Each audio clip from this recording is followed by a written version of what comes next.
many people know that we have furries in Colorado schools? Have you heard about this, Jimmy? Mm-hmm. Yeah, kids identifying as cats. It sounds absolutely ridiculous, but it's happening all over Colorado, and schools are tolerating it. It's insane. What on earth are we doing? Knock it off. Schools, put your foot down. Like, stop it. Let's get back to teaching basics and not allow this woke ideological stuff infiltrate our schools. And it is happening here in Colorado. It's why I moved from Boulder Valley to Douglas County, because it was happening in my kids' schools 4 years ago. Okay. It's not happening. You know that it's not happening. You've heard this over and over and over again, that seemingly everywhere kids are identifying as kitty cats lately. It is one thing to continue to believe that. That's crazy. It is craven of you as a literal GOP gubernatorial candidate, which Heidi Ganahl in that tape is, to campaign based on this thing that has been fact checked over and over. But it is a special level of embarrassing to say that you literally moved your family because there were too many cats in the place you used to live and you had to flee it. Oh God, look at them. Yeah, they're on that direction too. I had to move to a different place, and oh God, now the cats are here too. As I've said many times, I play Dungeons and Dragons. In my Dungeons and Dragons campaign, I'm a sorcerer, and you know what else? I'm part dragon. And I have a far better grasp on reality than you will ever have, because you think that in real life you're surrounded by people who think they're cats, and that's bonkers. Waz, what do you think?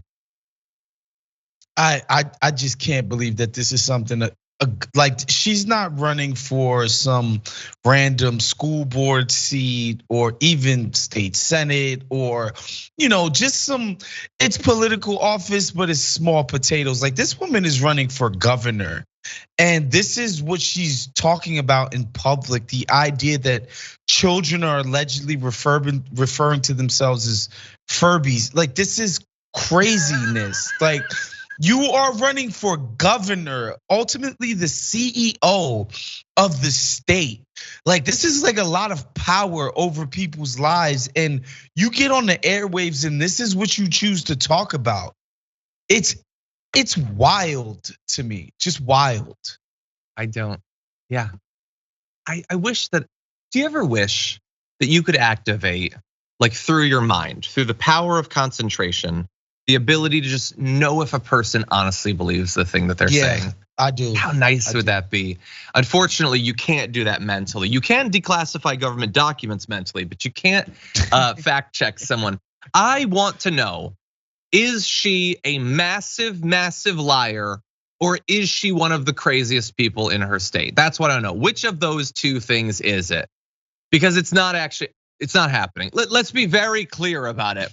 Officials from the Aurora, Boulder Valley, Cherry Creek, Colorado Springs, Denver, Douglas County, Jefferson County, Mesa County Valley, and Weld County school districts all told the Post that no such incidents of furry identification or kitty litters or a teacher making the unfortunate mistake of using a laser pointer and the whole class goes running after it hasn't actually happened. That's not a thing, you crazy people.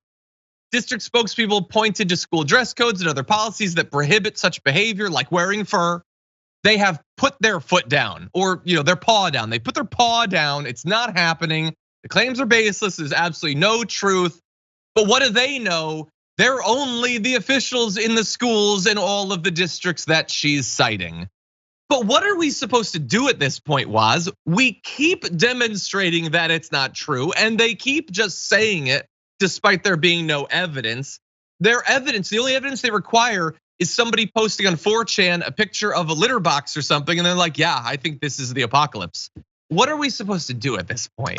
To me, it's just her opponent has to press this issue. Like, just point out, like, this woman gets on the radio and doesn't want to talk about the issues that actually are ailing you guys, and would rather talk about something fake. And just think about it, like, kids are showing up to school as cats.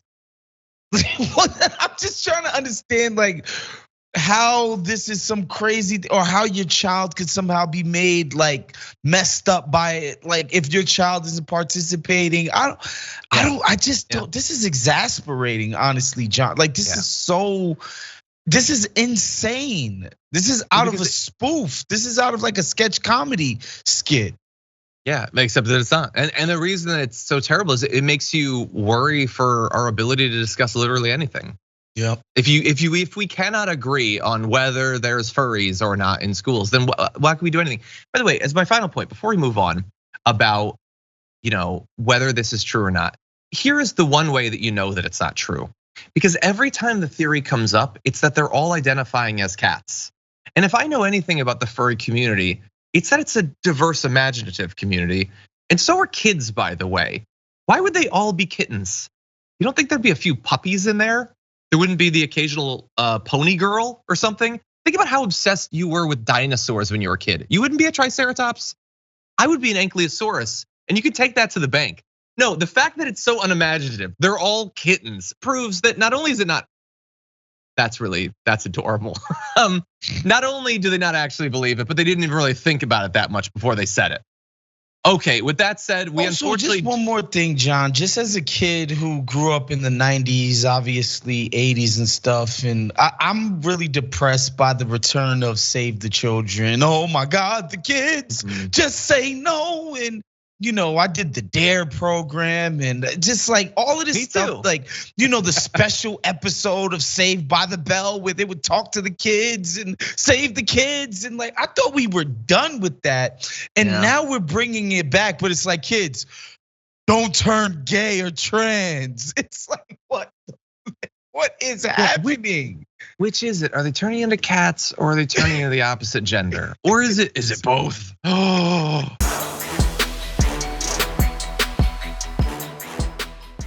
Check out the Damage Report podcast each day, wherever you get your podcasts, whether Pocket Casts or Stitcher or iTunes. You can join me as I give you the news and stories you want, with a range of co-hosts and interview guests jumping in on the fun each day. Again, that's the Damage Report, wherever you get your podcasts. And if you get them at iTunes, don't forget to rate and review. Sometimes I'll read them live on the show.